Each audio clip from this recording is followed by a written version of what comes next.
Greetings, YouTube. Happy 2025.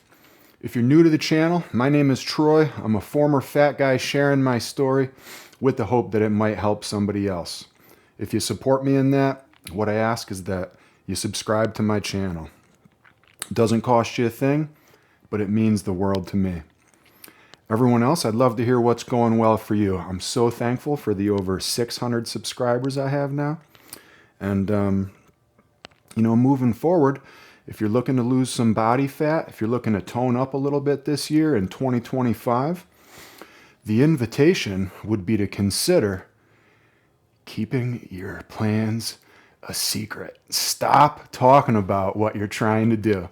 And, we're all individual, bio-individuality, right? The law which states that although certain things in nature, like a fingerprint or a snowflake, might be very similar, they're not exactly the same. And with people, it's the exact same thing. So for some people, when they tell people about their goals, it provides them with accountability, right? And that helps to provide them with drive, and so they do well with that. Other people, though, right? And that's the point of this video. Consider keeping your cards close to the chest, as they say, right? Or just like guarding your plans. Just imagine your plans, right? Or your early ideas as being like a seed or like a baby chick, right? And you can't just take those kind of things and just cast them out into the environment and think that they're going to thrive. Nah, something's going to eat them or crush them, step on them, whatever. What you have to do with that kind of stuff is you have to create an environment around it. You got to protect it a little bit. You got to create a little bit of space and protection for your idea, right? So that it's not exposed to some of the harsh realities of the world too soon. So I'm going to break this down into sort of like a three-part presentation why I feel like maybe you shouldn't tell them your goals for 2025 if you're trying to get in shape.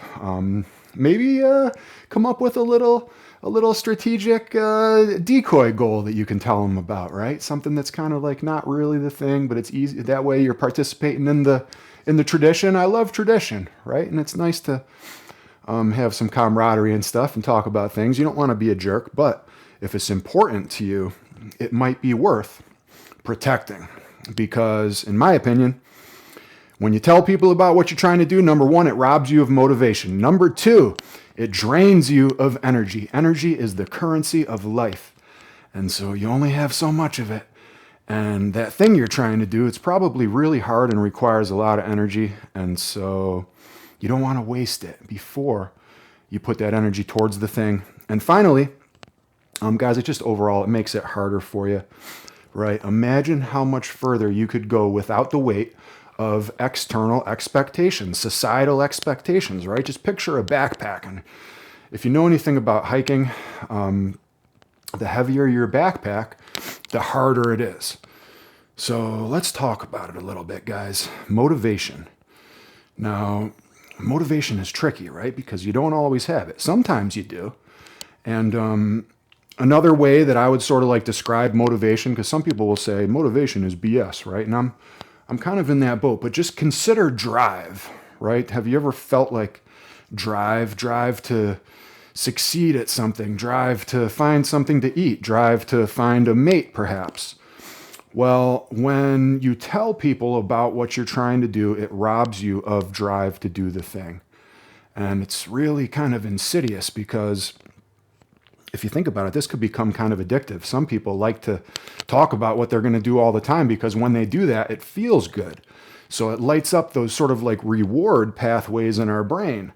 And the problem with that is we haven't done anything yet. So when we're talking about what we want to do and we get a reward from doing that, then it's like, well, like, how do you guys feel after you've had some type of big victory? You win the big game, or like, how do you feel after you hook up, after you have sex, right?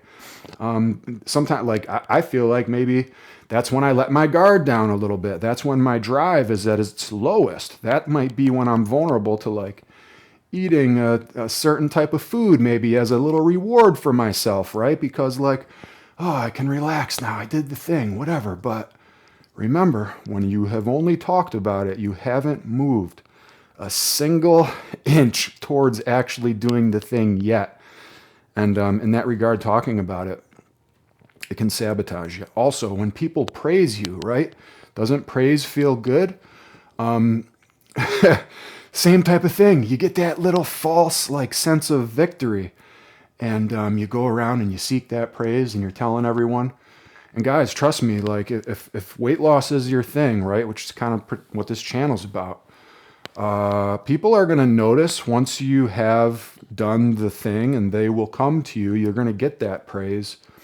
And so it's almost like let your actions or let the results speak for themselves as opposed to telling everyone what you're going to do. Just do it. And you're going to get that praise eventually. The people will come to you, and by then it will be deserved. It'll feel so much better.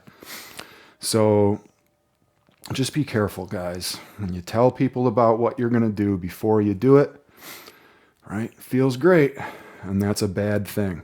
So consider that. Next, your energy. So the first thing I want to tell you is that if you're trying to make some changes around your body, it's your body. If you're trying to lose some body fat, if you're trying to tone up a little bit, I support you in that. And that's just between you and me. You don't need anyone's permission. And when you start telling people about what you're going to do, you find yourself having to justify. Oh, why are you doing that? Oh, you look great. Why do you want to do that? Oh, well, this is what I think you should do. Oh, I don't know about that. Have you considered this and that? All this external stuff. You now find yourself having to explain yourself. And what I want you to picture is, right? Picture a jug, right? Like a drinking jug, right? Picture that, and it's full of your energy. And then when you say, oh yeah, hey, I'm going to do this. And then someone says, oh, well, why are you going to do that? Boop, right? You're pouring out some of your energy. And the more that you explain yourself, boop, the more you're pouring out your energy. And they ask you a question, and then they hit you with the reasons why you shouldn't do that. Have you considered this?